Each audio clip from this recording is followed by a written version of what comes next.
أعوذ بالله من الشيطان الرجيم. بسم الله الرحمن الرحيم. ومن يعمل من الصالحات من ذكر أو أنثى وهو مؤمن فأولئك يدخلون الجنة ولا يظلمون نقيرا. ومن أحسن دينا ممن أسلم وجهه لله وهو محسن واتبع ملة إبراهيم حنيفا واتخذ الله إبراهيم خليلا. ولله ما في السماوات وما في الأرض وكان الله بكل شيء محيطا. صدق اللہ العظیم. بزرگوں، پیارے بھائیوں، گزشتہ مجلس میں یہ بات عرض کی گئی تھی کہ دین تمہاری آرزوؤں کا نام نہیں ہے، تمہاری چاہتوں کا نام دین نہیں ہے، اور اہل کتاب کی چاہتوں کا نام بھی دین نہیں ہے.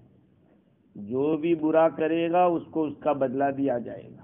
من یعمل سوءا یجز بہ، جو کوئی بھی برا کرے گا اس کو اس کا بدلہ دیا جائے گا. اب چاہے ایمان والا ہو چاہے کافر ہو، ایمان والا ہے اور بغیر توبہ کے گیا ہے، اس کی مغفرت نہیں ہوئی ہے، تب تو پکڑ ہوگی. خیر، یہ آیت جب نازل ہوئی کہ جو بھی برا کرے گا اس کو بدلہ دیا جائے گا، یہ سن کر اہل کتاب یعنی یہودی لوگوں نے یہ کہنا شروع کیا کہ ہم اور تم تو برابر ہو گئے، ہم بھی برائی کریں گے تو اس پہ بدلہ ملے گا، تم بھی کرو گے تم کو بھی وہی بدلہ ملے گا. اللہ تعالیٰ نے یہ آیت جو آج پہلی پڑھی اس کو نازل فرمایا. بہت ہی یہ جو آیتیں ہیں یوں سمجھ لو کہ دین کا گڑ ہے، گڑ. اگر یہی چیزیں ہماری زندگی میں آ جائیں، ترجمہ سنیے، جو کوئی آدمی تھوڑی سی بھی نیکی کرے گا، چاہے وہ کرنے والا مرد ہو یا عورت، اس حال میں کہ وہ ایمان والا ہے، وہ جنت میں داخل ہوں گے اور ذرہ برابر بھی ظلم نہیں کیا جائے گا. عمل کرنے والا کوئی بھی ہو، مرد ہو یا عورت، نیکی جس سے بھی سرزد ہوگی، اور نیکی چاہے بڑی ہو یا چھوٹی ہو. یہ گرامر کے اعتبار سے ترجمہ ہے. من الصالحات، من کے معنی کچھ نیکی جو کوئی بھی کرے گا. اب کرنے والا من ذکر او انثی، چاہے مرد ہو یا عورت ہو، لیکن شرط یہ ہے کہ وہ ایمان کی حالت میں ہو. نیکی ایمان کے ساتھ ہوگی تو ضائع نہیں جائے گی، اب وہ کرنے والا کوئی بھی ہو. تو یہ آیت کریمہ اللہ تعالیٰ نے نازل فرمائی، اور امام راضی فرماتے ہیں تفسیر کبیر کے اندر کہ یہ آیت کریمہ ایک بہت بڑی دلیل ہے اس بات کے اوپر کہ کبیرہ گناہ کرنے والا ہمیشہ جہنم میں نہیں جائے گا. مسلمان ہے لیکن اس نے بڑے گناہ کی شراب پی ہے، زنا کیا ہے، چوری کی ہے، بڑے گناہ ہے. یہ کہا بڑے گناہ کی وجہ اصل میں کیا ہے؟ ایک فرقے کا نام معتزلہ ہے، معتزلہ، اور ایک فرقے کا نام خوارج ہے. خوارج ان کا عقیدہ یہ ہے کہ اگر کوئی مسلمان کبیرہ گناہ کرتا ہے تو اس کی وجہ سے وہ ایمان سے نکل جاتا ہے، لیکن اب وہ کفر میں گیا یا نہیں گیا، تو معتزلہ کہتے کہ نہیں، وہ بیچ بیچ میں لٹکتا رہتا ہے، نہ ایمان نہ کفر، یہ جہنم میں جائے گا اور ہمیشہ جائے گا. خوارج کہتے ہیں کہ اگر بڑا گناہ کیا تو ایمان سے نکل گیا اور کفر میں ہل گیا. لیکن ہم لوگ اہل سنت والجماعت ہیں، ہم سب اہل سنت والجماعت ہیں. ہمارا عقیدہ یہ ہے کہ جو آدمی کبیرہ گناہ کرے گا، اگر وہ بغیر توبہ کے گیا تو اس کو اللہ نے چاہا اگر جہنم میں جانا تو جائے گا، لیکن ایمان کی بنیاد پر کبھی نہ کبھی وہ جنت میں جائے گا، وہ ہمیشہ جہنم میں نہیں رہے گا. یہ ہمارا عقیدہ ہے، اور اس ہمارے عقیدے کے اوپر یہ دلیل ہے، یہ آیت ہے کہ جو کوئی بھی آدمی مرد یا عورت تھوڑا سا بھی عمل کرے گا ایمان کی حالت میں وہ جنت میں جائیں گے، اور ذرا بھی ظلم نہیں ہوگا۔ سمجھ میں آگے؟ ایمان شرط ہے۔ اب اللہ تعالیٰ نے اس آیت کریمہ کے اندر یہ فرمایا کہ ان پر ظلم نہیں کیا جائے گا، حالانکہ قرآن تو کہتا ہے کہ کافروں پر بھی ظلم نہیں ہوگا۔ قرآن کی آیت بتلا رہی ہے وَمَا اللَّهُ يُرِيدُ ظُلْمًا لِلْعِبَادِ، اللہ تعالیٰ بندوں پر ظلم کا ارادہ نہیں کرتا۔ کیا مطلب؟ ظلم کا کیا مطلب؟ اگر آپ نے کوئی نیکی کی ہے اور لکھی ہوئی نہیں ہے، ایسا نہیں ہوگا، اور آپ نے کوئی برائی نہیں کی تھی اور وہ لکھ دی گئی ہو، کا یہ بھی نہیں ہوگا۔ یہ ظلم ہے۔ ظلم کے معنی کم کرنا، کمی کرنا۔ تو کسی کی نیکیاں کی ہو وہ لکھی ہوئی نہ ہو، اور اگر برائیاں نہیں کی اور وہ لکھ دی گئی ہو، کہا ایسا نہیں ہوگا اللہ تعالیٰ کیا، وہاں تو جوں کا تو حساب ہوگا، جیسا ہے ویسا۔ پوچھے گا بھی اللہ تعالیٰ کہ تیرے نامہ عمل میں تجھے دکھ رہا ہے کچھ کمی بیشی کچھ تو نہیں ہوئی، تجھ پہ ظلم تو نہیں ہوا ہے نہیں، یہ اللہ تعالیٰ پوچھے گا۔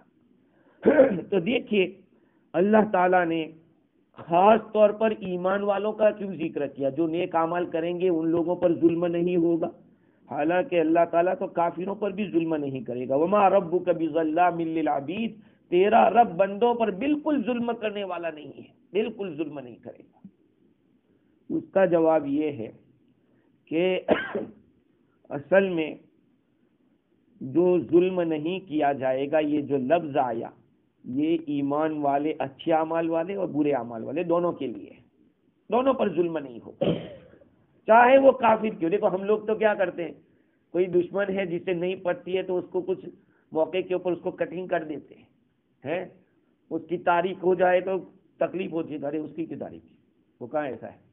ہمارے یہاں تو ایسا ہوتا ہے، ہم بندے ہیں اللہ کے، لیکن اللہ تعالیٰ انصاف والا ہے، اس کا انصاف ہے، وہاں ظلم نہیں ہوگا کسی کو۔ اور دوسری وجہ یہ لکھی کہ اللہ تعالیٰ نے اس آیت میں یہ بتلایا ہے کہ نہ ثواب میں سے کمی کی جائے گی اور نہ سزا کے اندر اضافہ ہوگا، یہ مطلب ہے۔ بعض علماء کرام فرماتے ہیں کہ اللہ تعالیٰ نے یہاں پر مرد اور عورت کا ذکر کیوں کیا؟ پورے قرآن کے اندر مردوں کا تذکرہ آ جاتا ہے، عورتوں کا تذکرہ نہیں ہوتا۔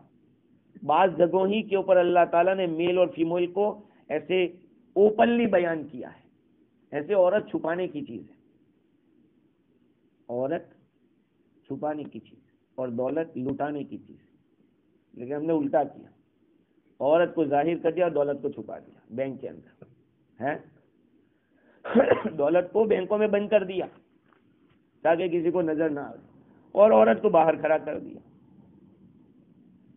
تو اس آیت کریمہ میں مرد کے ساتھ عورت کا ذکر اوپنلی اس لیے کیا کہ اس میں مشرکین مکہ کو جو لڑکیوں کو زندہ درگور کر دیتے تھے، عورتوں کو ہلاک کر دیتے تھے، اس میں ان کو ڈانٹا گیا ہے کہ جیسے مرد اچھا عمل کر سکتا ہے عورت بھی کر سکتی ہے، تو پھر اس کو تم کیسے ہلاک کر دیتے ہو، کیسے ان کو بچپن میں ہی مار ڈالتے ہو؟ تو اس میں اشارہ کیا اس بات کی طرف، وَمَن يَعْمَلْ مِنَ الصَّالِحَاتِ مِن ذَكَرٍ أَوْ أُنثَىٰ وَهُوَ مُؤْمِنٌ، جو کوئی بھی نیک عمل کرے گا، اور عمل بھی کیسا، کوئی ضروری نہیں کہ بڑا نیک عمل کیا ہو، چھوٹا بھی کیا ہوگا، اللہ تعالیٰ فرماتے ہیں ایمان کی حالت میں کیا ہے تو وہ جنت میں جائیں گے۔ ایک بات میں آپ لوگوں کو سمجھاتا ہوں، چونکہ یہ بات بخاری شریف میں بھی آئی تھی، تو ہم لوگوں کو جب یہ کہا جاتا ہے کہ جس کے پاس رائے کے دانے کے برابر بھی ایمان ہوگا وہ جنت میں جائے گا، یہ تو حدیث ہے، اس میں کوئی شک نہیں ہے، لیکن رائے کے دانے کے برابر ایمان کا کیا مطلب؟ کوئی ایمان ایک ایسی چیز ہے کہ اس میں سے ٹکڑا کر کے چھوٹا سا ہوگا وہ جائے گا؟ ایسا نہیں ہے، کیونکہ ایمان، امام ابو حنیفہ رحمۃ اللہ علیہ تو فرماتے کہ وہ تو دل میں ہوتا ہے، اور سبھی کہتے ہیں ایمان تو دل میں ہی ہوتا ہے، یہ عمل تو اس کی دلیل ہے، وہ اسلام ہے. سب چیزیں جو ظاہر میں ہم کریں وہ اسلام ہے, ایمان یہاں ہے. اور حدیث میں ہے کہ ذرہ برابر بھی ایمان لے گیا, رائے کے دانے کے برابر بھی ایمان لے گیا, وہ جنت میں جائے گا. تو ایمان کے اندر 7 چیزیں آتی ہیں. آمنت باللہ و ملائکتی و کتبی و رسلی والیوم الآخر والقدر خیری و شر من اللہ تعالی والبعث بعد الموت, یہ چیزیں ہیں. تو اگر کوئی آدمی اللہ پر ایمان رکھتا ہے, نعوذ باللہ رسول پر ایمان نہیں رکھتا, تو تھوڑا ایمان تو ہوا نہیں, کیا نجات ملے گی اس کو؟ ہرگز نہیں. صرف اللہ کو ماننے سے نہیں کام چلے گا. ایک آدمی اللہ کو مانتا ہے, رسول کو بھی مانتا ہے, لیکن تقدیر کو نہیں مانتا ہے, تو یہ ساری چیزوں پر ایمان ہے, تو تھوڑا ایمان تو ہے, نکاح نہیں. ایمان پورا چاہیے. اب اس کے اوپر تمہارے پاس کچھ بھی نیکیاں ہوگی, کچھ بھی ہوگا, اور تھوڑی سی بھی نیکی ہوگی, جنت ملے گی. یہ مطلب ہے رائی کے دانے کے برابر. ہاں, باقی یہ نہیں ہے کہ تھوڑا ایمان ہوگا کہ کچھ باتوں کو مان لیا اور کچھ کو نہیں مانا. نہیں, تو پوری باتوں کو ماننا پڑے گا. یہ تو اسی لیے کہا جاتا ہے ایمان جو سیکھنے کو کہتے ہیں, وہ ایمان اس لیے پورا سیکھنا ہے کہ ہمیں فرشتوں کو کیا ماننے کا, کیا نہیں ماننے کا. اللہ کے رسول کو ہم رسول تو مانتے ہیں, لیکن ہمیں آخری نبی بھی ماننا ضروری ہے. صرف رسول مانا وہ نہیں چلے گا. ختم نبوت حضور کی ایک خاص چیز ہے. تو اللہ تعالیٰ نے اس آیت میں فرمایا کہ جو کوئی بھی مرد اور یا عورت نیکی کرے گا اس حال میں کہ وہ ایمان والا ہے, نیکیوں کے بدلے کے لیے شرط ہے ایمان کا ہونا. اگر ایمان نہیں ہے, چاہے کتنی بڑی نیکی کر اس کی کوئی حیثیت نہیں. کافر چاہے کتنا پونیا کا کام کرتا ہو, نیکی کا کام کرتا ہو, قیامت کے دن وہ وزن میں نہیں آئے گا. اللہ تعالیٰ دنیا میں کچھ دے دے گا اس کو, دنیا اس کی اچھی چلی جاوے یا اس کے مال میں بڑھوتری ہو جاوے, وہ ہو جائے گا, لیکن آخرت میں نجات کے لیے ایمان شرط ہے. اچھا, اللہ تعالیٰ نے ایمان کے لیے, نیکی کے لیے تو ایمان کو کہا, لیکن برائی کے لیے کفر نہیں کہا کہ کفر ہوگا تو برائی تمہاری ایسی ہوگی ویسی ہوگی. اس لیے کہ ہر برائی چاہے چھوٹی ہو یا بڑی اللہ تعالیٰ کو ناپسند ہے اور اللہ تعالیٰ کی طرف سے روکا گیا ہے. لہذا اس کی وجہ سے برائی کا تقاضا ہوگا کہ سزا دی جائے اگر مغفرت نہ ہوئی ہو. اسی لیے برائی کے اوپر جو وعید آتی ہے وہ مومن کافر سب کے لیے. ہمارا یہ سمجھنا کہ جہنم تو صرف کافروں کے لیے ہے, وہ غلط ہے. ایمان والے بھی اگر ایسے اعمال کریں گے تو ان کو جانا پڑے گا جہنم. یہ الگ بات ہے کہ ایمان والا جائے گا صفائی کے لیے, جنت کے قابل بننے کے لیے جائے گا, ورنہ کون اللہ کی سزا کو کون برداشت کر سکتا ہے؟ کس کی طاقت ہے کہ سزا برداشت کر سکے؟ ایمان والا, چونکہ جو ہماری روح ہے, روح یہ جسم کے ساتھ ملی ہوئی ہے, تو جسم کے ساتھ ملنے کی وجہ سے جسم چونکہ خاکی ہے اور روح کیا ہے, عالم ارواح کی آئی ہوئی چیز ہے, وہ تو پاک چیز ہے. ان دونوں کے ملاپ کی وجہ سے روح گندی ہو گئی. اس کی گندگی کو دور کرنے کے لیے, اس لیے عذاب صرف جسم کو نہیں ہوگا, روح کو بھی ہوگا, دونوں کو عذاب ہوگا. قبر کا جو عذاب ہوتا ہے صرف باڈی کو نہیں ہوتا, صرف روح کو نہیں ہوتا, عذاب دونوں کو ہوتا ہے. یہ مستقل باب ہے. عذاب قبر حق ہے اور سزا دونوں کو لگے گی, جسم کو بھی اور روح کو بھی. اس کو مثال سے یوں سمجھو کہ کسی کے کھیت کے اندر ایک اندھا اور ایک لنگڑا چلے گئے آم توڑنے کے لیے. اب جو لنگڑا تھا وہ دیکھتا تو ہے کہ آم کہاں لگے ہیں, لیکن وہ کھڑا نہیں ہو سکتا, اور اندھا ہے وہ دیکھ نہیں سکتا لیکن کھڑا ہو سکتا ہے. تو اندھے نے وہ لنگڑے کو اٹھایا کہ لے توڑ لے, دو چار آم توڑ لیے, اتنے میں آ گیا مالک. تو اب بتاؤ کس کی پٹائی ہوگی, لنگڑے کی ہوگی کہ اندھے کی؟ دونوں کی ہوگی. نہیں کہ اندھا اگر اس کو اٹھاتا نہیں تو وہ توڑتا نہیں, اور لنگڑا توڑتا نہیں تو یہ اس کو اٹھاتا نہیں. مطلب یہ کہ دونوں کی ہوگی. تو اگر جسم نہ ہوتا تو پھر روح کیا عمل کرتی, اور روح نہ ہوتی تو جسم کیا کرتا؟ اس لیے سزا دونوں کو ہوگی. عذاب قبر ہے جو وہ حق ہے, اور عذاب دونوں کو ہوگا, جسم بھی ہوگا, روح کو بھی ہوگا. تو چونکہ ایمان والا کلمہ لے کر گیا ہے اور اس کی روح گندی ہو گئی ہے ان اعمال کی وجہ سے, تو اللہ تعالیٰ اس کو کلین کرنے کے لیے بھیجے گا. بادشاہ کے دربار میں کوئی گندا آدمی پہنچ جائے گا, اس کو جاؤ حمام میں نہلا کے لاؤ, بعد میں اس کو اچھے کپڑے پہنا کے لاؤ. تو خیر اللہ تعالیٰ نے ایمان کی شرط رکھی ہے. نیکیاں بغیر ایمان کے کوئی شمار نہیں رکھتی, اور کافروں کے اعمال چونکہ خالص نہیں ہے, اللہ کے لیے نہیں ہے, اس وجہ سے ان کو اس کا اجر نہیں ملے گا. جو کوئی بھی چیز خالص اللہ کے لیے نہیں ہوگی وہ شرک ہو جائے گی, اور جو شرک کے ساتھ جو عمل ہوگا وہ قابل قبول نہیں, اور وہ معصیت ہے, وہ نیکی ہے ہی نہیں. تو اللہ تعالیٰ نے اس آیت کریمہ کے ذریعے ایک بات یہ بتلا دی کہ فرما بردار بندوں کے ثواب میں کوئی کمی نہیں ہوگی, اور دوسری یہ بات معلوم ہو گئی کہ گنہگار کی سزا کے اندر کوئی اضافہ نہیں ہوگا, یعنی جتنے کا حقدار ہے اتنا ہی ملے گی, جتنی سزا ہے اتنی ہی ملے گی, اس سے زیادہ نہیں ملے گی. ارے اس دنیا کے اندر بھی جو سزا ہے, مثال کے طور پر اگر غیر شادی شدہ آدمی نے زنا کیا ہے تو اس کو زنا کی سزا میں 100 کوڑے لگیں گے. تو کسی کو غصہ آیا, کہا کہ 100 نہیں 20 لگا دو, 120 پکڑ ہوگی کہ 20 کیسے مارے, قرآن نے تو 100 کہا ہے. اور کسی کو رحم آ گیا کہ نہیں 100 مت مارو 90 مارو, قرآن نے کہا کہ نہیں لا تأخذکم بہما رأفۃ فی دین اللہ, تمہیں رحمت نہ, کوئی کسی پر نرمی نہ آ جائے, کسی پر شفقت نہ آ جائے کہ نہیں. تو اللہ تعالیٰ نے آخرت کے اندر بھی ایسا رکھا ہے کہ جس کی جتنی سزا ہوگی وہی ہوگی, زیادہ نہیں. اور ثواب وہ تو اس کی مرضی کی بات ہے, اجر کتنا بھی دے, وہ 10 گنا دے, 49 کروڑ دے, تو اس کی مرضی کی بات ہے, اس سے بھی زیادہ دے, اس کو کون روک سکتا ہے. اور دوسری بات یہ ہے کہ آپ سوچئے کہ گناہ پر تو ایک ہی گناہ لکھا جاتا ہے, اور نیکی پر 1 پر 10. علامہ نیسا پوری کے حوالے سے ایک تفسیر میں لکھا ہے کہ اللہ تعالیٰ نے نیکیوں کو اتنا گناہ کیوں کر دیا.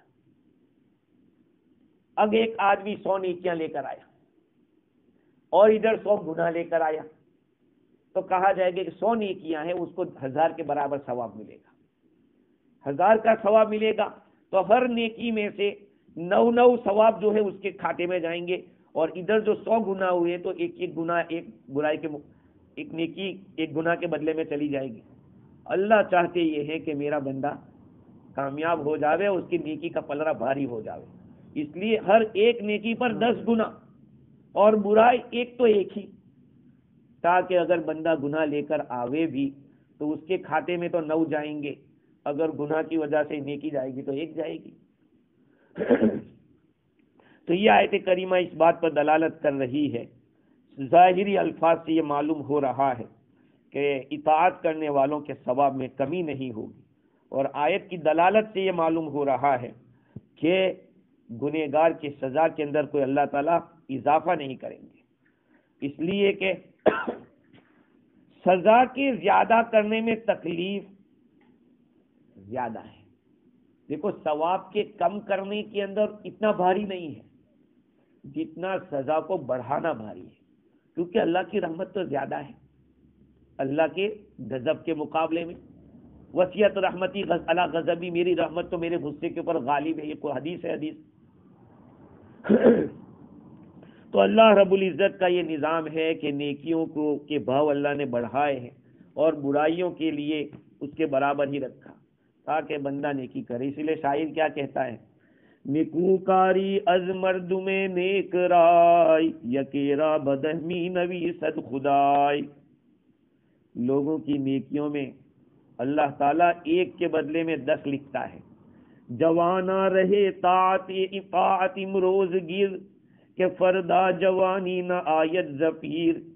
کہ جوان اطاعت کا دروازہ, اطاعت کا راستہ تو اختیار کر آج. امروز کے معنی آج تو نیکی کر لے, اس لیے کہ کل تو جوانی بڑھاپے کے بعد نہیں آئے گی. جوانی یعنی جوانی جانے والی, وہ رکنے والی نہیں ہے.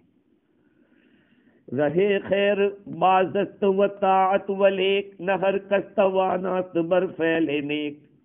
بھلائی کا راستہ کھلا ہوا ہے, طاعت کا راستہ کھلا ہوا ہے, لیکن ہر آدمی طاقتور نہیں ہے کہ نیکی کر سکے. یہ ہے۔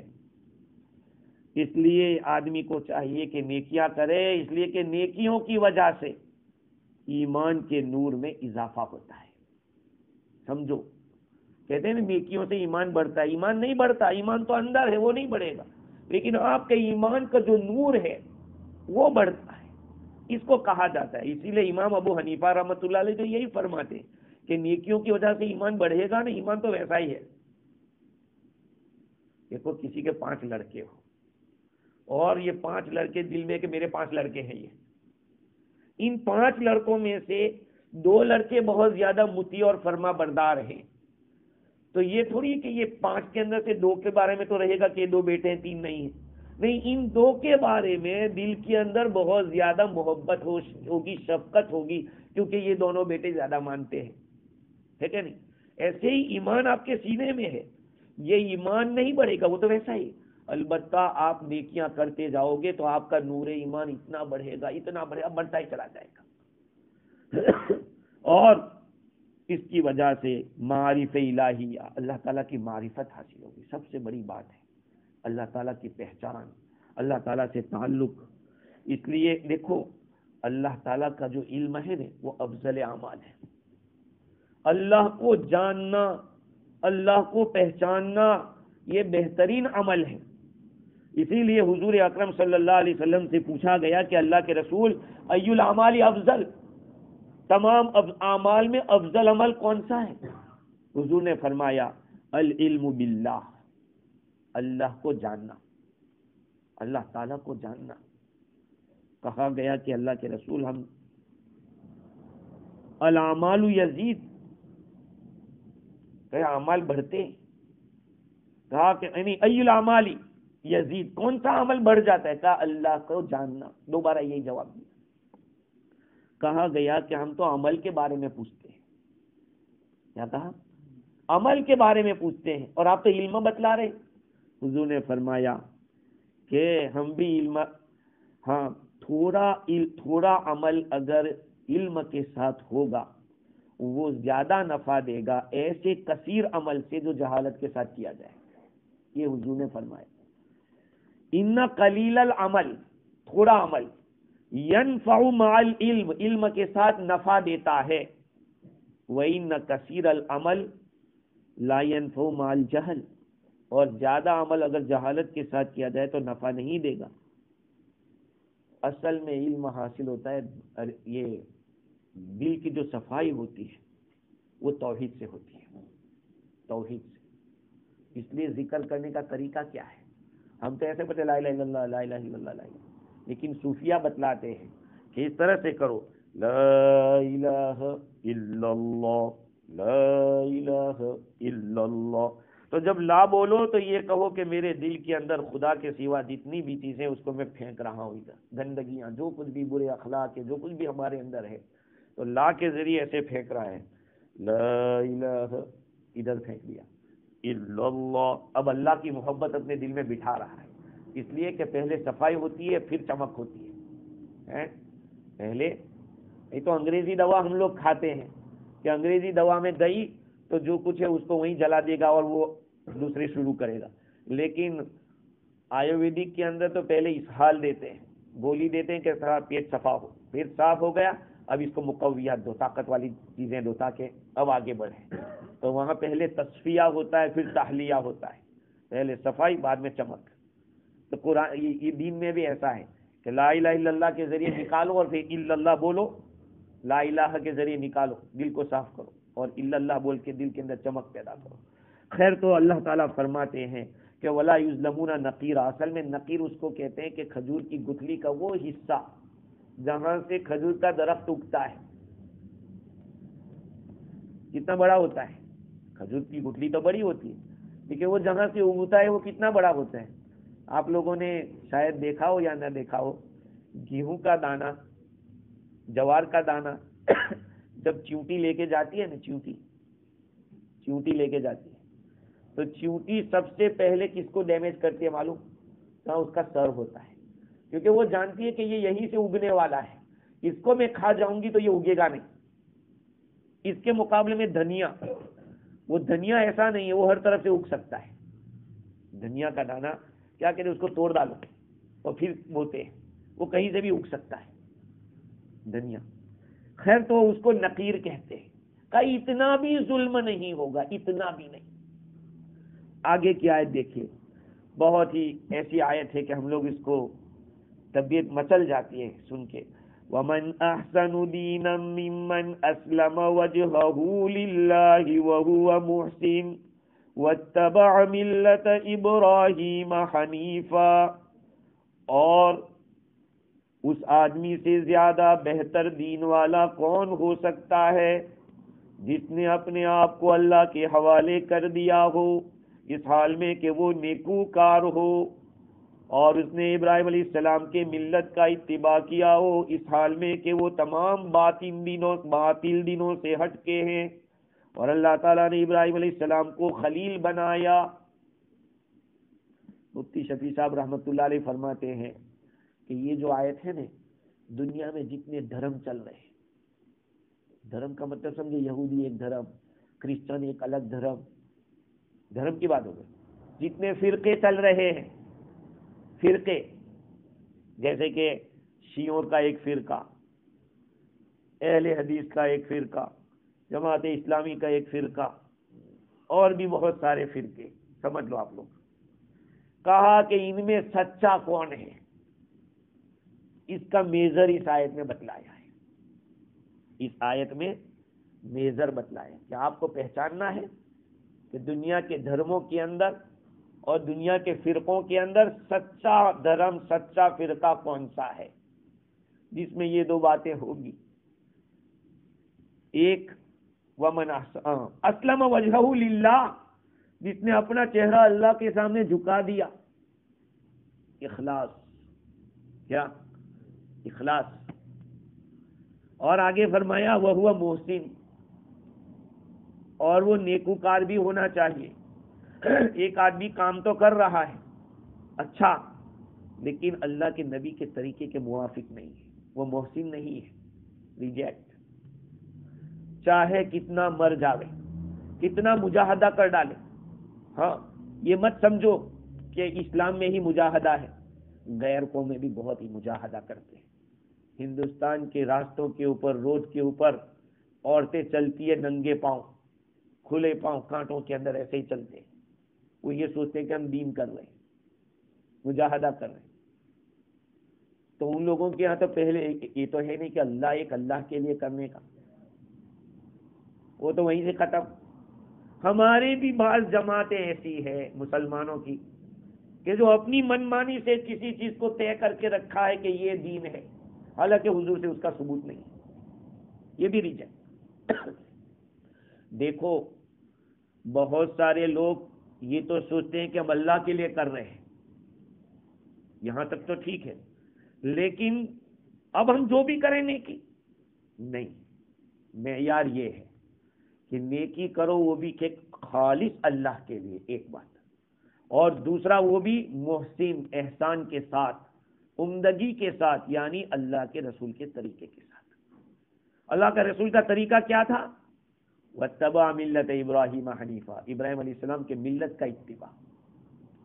یہ آیت کریمہ ہے.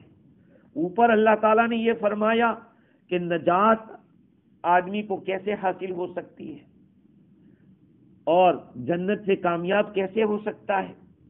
کہا کہ ایمان کے ساتھ اگر کوئی نیک عمل کرے گا تو اس کو ملے گا، جنت ملے گی، جہنم سے چھٹکارا مل جائے گا. یہ اوپر یہ بات گزری. اللہ تعالیٰ نے اسی بات کو اس آیت میں کھولا ہے.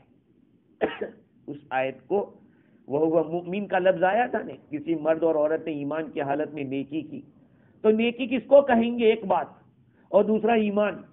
اسی بات کو اللہ تعالیٰ نے اس آیت میں کھولا ہے. قرآن مجید میں ہم لوگ روزانہ سورہ فاتحہ پڑھتے ہیں، سورہ فاتحہ پڑھتے ہیں. اس میں دو قوموں کا ذکر ہے، مغضوبی علیہم والضالین. مغضوبی علیہم سے کون مراد؟ یہود، جوئس.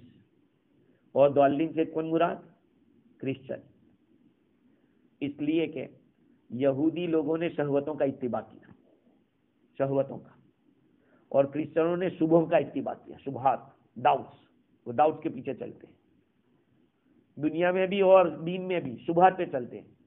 ابھی گورے لوگوں کا کہ یہ آدمی ایسا ہے، وہ یہی مان لیں گے، کیا اس کے بارے میں بس وہی طے کر لیں گے، سمجھے؟ تو غیر المغضوب علیہم ولا الضالین کے اندر دو مذہب والوں کا تذکرہ ہوا ہے۔ اس کے اندر کیا ہوا کہ مغضوب علیہم جو لوگ تھے، اللہ تعالیٰ نے ان پر غضب کیا، غصہ اللہ تعالیٰ ان پر ہوا، ان پر لعنت بھی بھیجی۔ داؤد علیہ السلام کی زبانی لعن الذین کفروا من بنی اسرائیل علی لسان داؤد، 6 سپارے کے آخری صفحے پر ہے۔ اور ان کرسچنوں کو گمراہ کہا گیا۔ تو پناہ مانگی جاتی ہے روزانہ۔ نماز تقریباً کتنی رکعتیں ہم لوگ صبح سے شام تک میں پڑھتے ہیں، سنتوں کے ساتھ ملا کے 50 کے اوپر ہو جاتی ہوگی، اور اتنی دفعہ ہم سورہ فاتحہ پڑھتے ہیں، لیکن اس کے باوجود ہمارا طریقہ کیسا، ہم لوگ چاہتے کیا ہے؟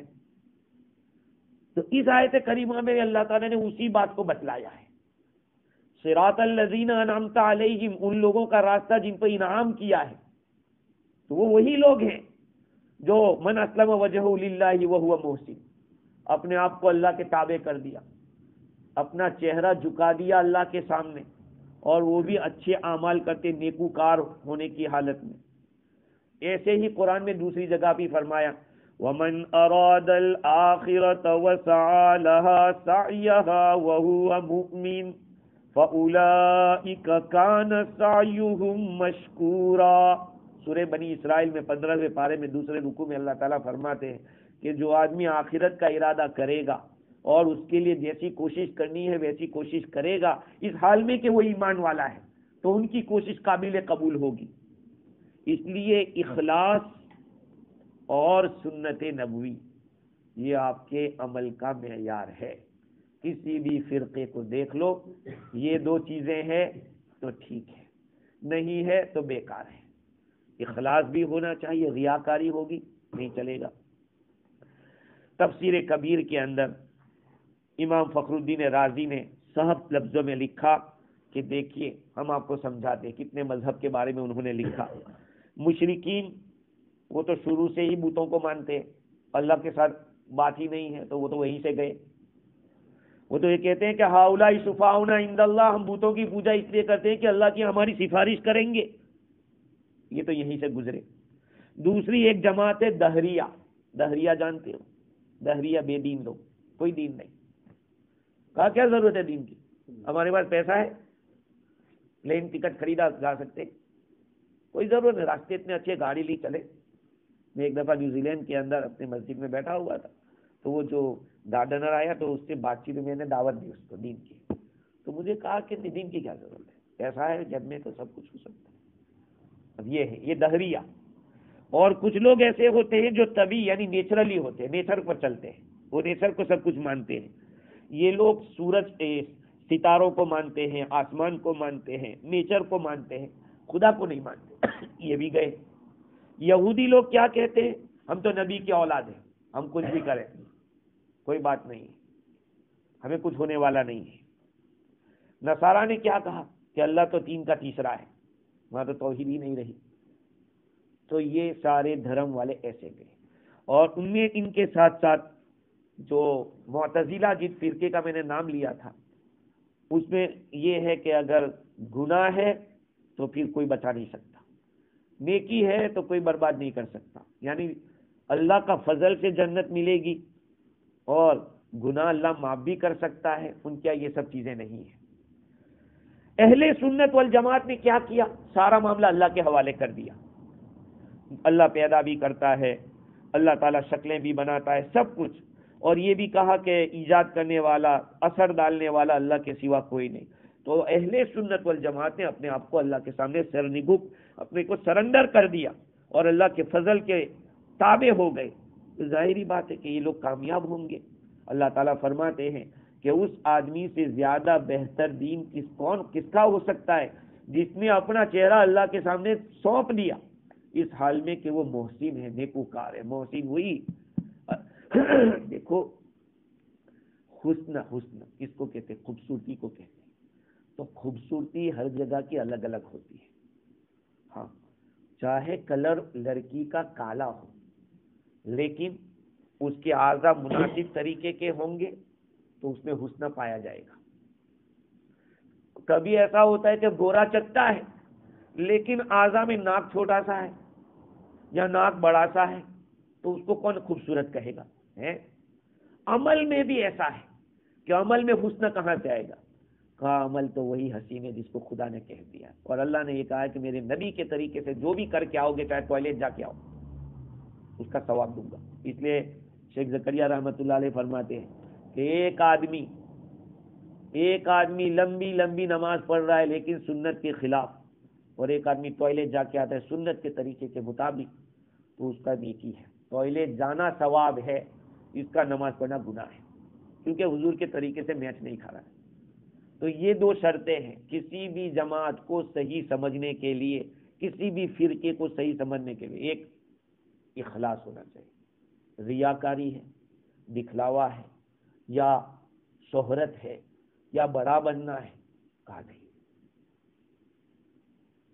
دوسرے نمبر پہ حضور کا طریقہ ہے کہ نہیں، کیونکہ ہمارے بھی بعض فرقوں میں ایسے لوگ ہیں کہ ایک دفعہ میرے ایک دوست کا فون آیا کہ یا مفتی صاحب ہم مسجد کے اندر جمعہ کے بعد بیٹھ کے درود شریف پڑھیں اس طرح سے مل کے، سب مل کے. میں نے کہا نہیں مت کرو.